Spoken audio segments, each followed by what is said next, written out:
Reka nongere nkwifuze kugira ibihe byiza kandi ngo ikaze kuri channel yacu Urugero TV and Radio Official muri cya kiganiro cyitwa The Gospel Hub. Ni kiganiro tubagezaho amakuru atandukanye aba yavuzwe hirya no hino mu Rwanda ndetse no mu bigo duturanye ndetse no hanze y'u Rwanda ku migabane itandukanye.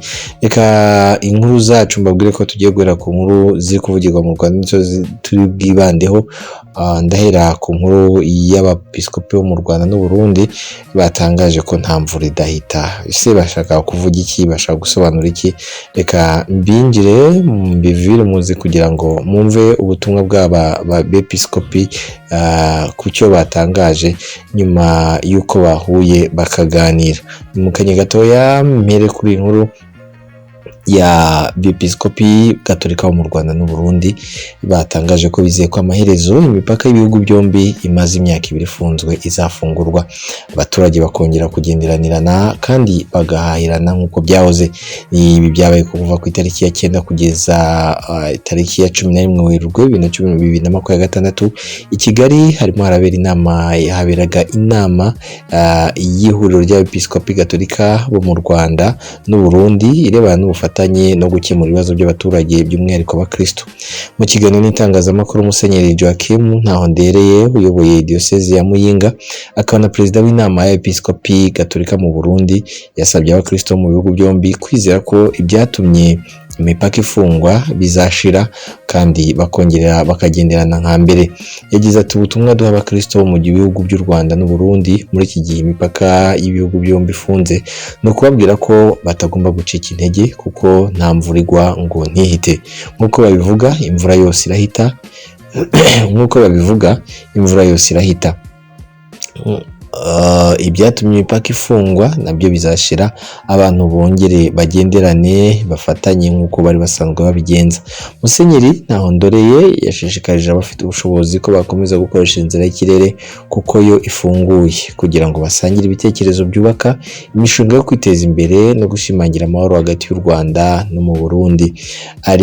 Arkiyepiskopi wa Kigali akaba na perezida w'inama y'abepiskopi Gatolika mu Rwanda Antoine Cardinal Kambanda yagaragaje ko bagenzi babo bo mu Burundi bageze i Kigali bakoresheje indege. Ibyo bikaba ikimenyetso cy'uko abo mu bihugu byombi badashobora gutandukana. Cardinal Kambanda yagize ati n'ubuhamya bukomeye uko tugomba gufatanya tugashaka igisubizo tukabikora turi abantu bumvikana kuko dufite inyungu yo kubana neza kurusha kubana nabi. Leta y'u Burundi yafunze imipaka muri Mutarama umwaka w'2024 isobanura ko yabikoze kubera impamvu y'umutekano n'ubwo ingendo zo mu kirere zihuza ibihugu byombi zikomeje. Ubuhahirane n'imigenderanire hagati y'abaturage babyo byarahungabanye mu buryo bukomeye cyane.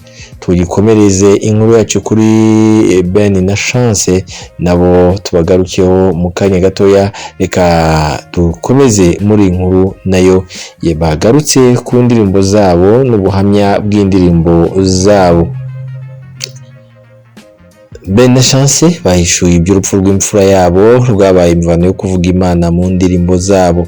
Ibi ni ibyatangajwe nabo ubwo bitabiraga igitaramo cya Gens Comedy cyabaye cyo muri Kigali nk'uko bisanzwe, kikaba gikunze kuba mu cyumweru cya kabiri cy'ukwezi ndetse nyaho n'icyanyuma niba ntibeshye.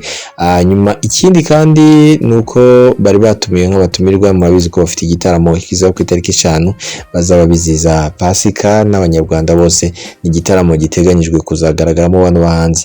Itsinda rero ry'abaririmbyi baramya Imana bakanahimbaza Imana aribo Pastor Benjamin Serugo na Mbanza Chance bazwi nka Ben na Chance byatangaje ko hari indirimbo enye banditse zishingiye ku rugendo bagiranye n'Imana nyuma y'igihe gikomeye banyuzemo cyo kubura umwana wabo w'imfura.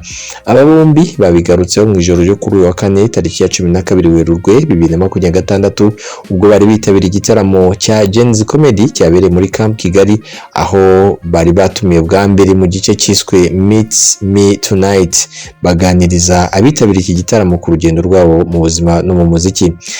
Ben na Chance muri misi bari mu myiteguro y'igitaramo kinini bateganya gukorera muri BK Arena tariki ya 5 Mata 2026 kizakigamije kwizihiza umunsi wa Pasika. N'itsinda rimaze kumenyekana cyane mu Rwanda no mu bindi bihugu binyuze mu ndirimbo zabo zo kuramya no guhimbaza Imana zirimo Yesu arakora, Zaburi yanjye, Amarira, impano y'ubuzima n'izindi zakunzwe n'abatari bake.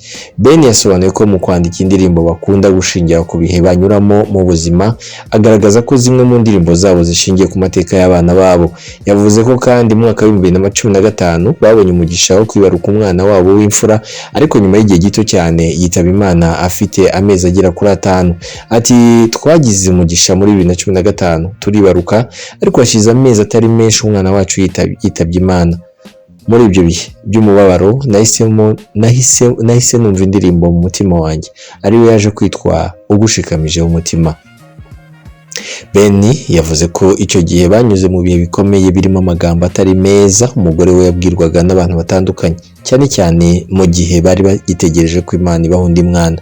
Nyuma y'icyo gihe kigeragezwa, Ben yavuze ko Imana yongeye kubabwirira neza ibaha undi mwana, ari nabwo bahimbye indirimbo igeretse Yesu arakora, igaragaza ko kwizera kwabo kutigeze guhungabana.